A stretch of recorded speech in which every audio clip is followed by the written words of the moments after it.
मायाज किचनमध्ये तुम्हा सर्वांचं खूप खूप स्वागत आहे। आज आपण पालकाची डाळ भाजी बनवणार आहोत। पालकाचा जर कोणता सोपी पदार्थ असेल तर तो म्हणजे पालकाची डाळ भाजी आहे।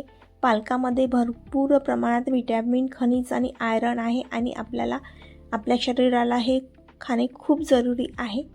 तर इथे मी 1 पाव पालक घेतलेले आहे। पालक आधी स्वच्छ पाण्याने धुवून घेतलेली आहे। पालक धुतल्यानंतरच भाजी चिरून घ्यायची आहे, नाहीतर भाजीमधले सर्व विटॅमिन्स निघून जातात। तर आधी भाजी धुतल्यानंतरच चिरून घ्यायची आहे। तर इथे मी 1 वाटी तुरीची डाळ घेतलेली आहे, अर्धी वाटी मसूरची डाळ घेतलेली आहे। दोन्ही डाळी छान धुवून घेतलेल्या आहे। आता इथे धुतलेला चिरून घेतलेला पालकसुद्धा या कुकरच्या डब्यामध्ये टाकून देत आहे।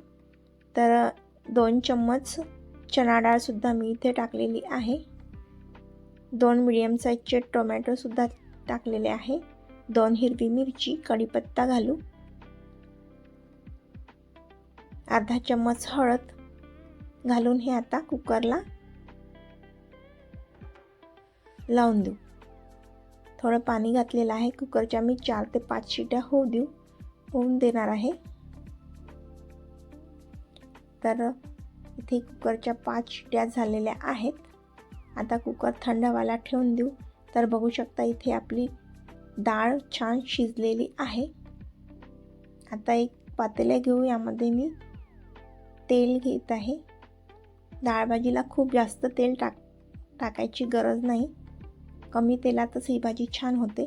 तर इथे 18 ते 20 मी लसणाच्या पाकळ्या ठेचून घेतलेल्या आहे। 1 चम्मच शेंगदाणे टाकलेले आहे, 1 चम्मच राई आणि जिऱ्याची छान फोडणी दिलेली आहे। तर बघू शकता इथे मस्त फोडणीचा सुगंध येत आहे।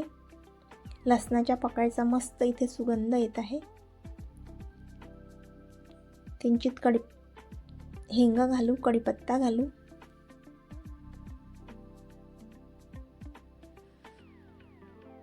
इथे आपली फोडणी खूप छान झालेली आहे। तर इथे मी 1 चम्मच वरण टाकत आहे। फोडणी जळायला नाही पाहिजे म्हणून मी इथे 1 चम्मच वरण घातलेलं आहे। आता यामध्ये तिखट घालू। ही डाळ भाजी थोडी तिखटच छान वाटते, तर तिखट थोडं जास्तच टाकायचं। आता अर्धा चम्मच मी परत हळद टाकलेली आहे। आता इथे मस्त आपली फोडणी झालेली आहे। आता या तयार झालेल्या फोडणीमध्ये ही शिजलेली डाळ आपण टाकून देऊ। विदर्भामध्ये कोणत्याही छोट्या मोठ्या प्रोग्राममध्ये अगदी ही डाळ भाजी राहतेच आणि खायला सुद्धा खूप छान वाटते। तर चवीनुसार इथे मी मीठ घातलेलं आहे। डाळ भाजी खूप घट्टही नसते आणि खूप पातळही नाही। तर इथे मी 1 ग्लास पाणी घातलेलं आहे।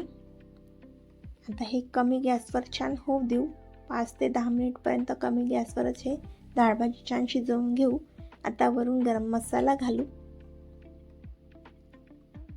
फोडणीमध्येच मी लाल मिरची घातलेली होती, पण ही क्लिप मी तुम्हाला दाखवू शकली नाही। तर बघू शकता इथे डाळ भाजीला मस्त उकळी आलेली आहे। आता वरून सांबार घालू आणि परत होऊ देऊ। तुम्हाला ही रेसिपी कशी वाटली कमेंट करून नक्की कळवा। चॅनलवर नवीन असाल तर सबस्क्राईब करायला विसरू नका। बघू शकता ही डाळ भाजी मस्त डाळ भाजीचा सुगंध येत आहे। बघू शकता मस्त कलर आलेला आहे, खूप घट्टही नाही आणि खूप पातळही नाही। तर इथे आपली डाळ भाजी तयार झालेली आहे। आता एका बाउलमध्ये काढून घेऊ आणि या भाजीचा आस्वाद घेऊ। पुन्हा भेटू अशाच एका नवीन व्हिडिओसोबत। तोपर्यंत बाय।